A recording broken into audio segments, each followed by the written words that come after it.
മക്കളെ ഇതൊക്കെ ഒന്ന് തൂത്തുവാ പറയപ്പെടാ ഭയങ്കര വില സാധനങ്ങളൊക്കെ തൂത്തുവാ എവിടെ പറഞ്ഞേ കേൾക്കൂല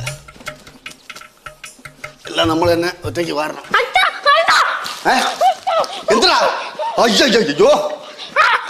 എടാ ഇത് ചൊറിയണ പൊടിയാണടാ നീലു നീലു നീലു എന്താ നോക്ക് ചൊറിയണ പൊടി എടുത്ത് നോക്കാതിട്ടേക്കുന്നത് അയ്യോ മറന്നരുന്നില്ലേ മറന്നരുന്നോണ്ട് മാന്തിരുന്ന് ചൊറി കിടന്നു പോ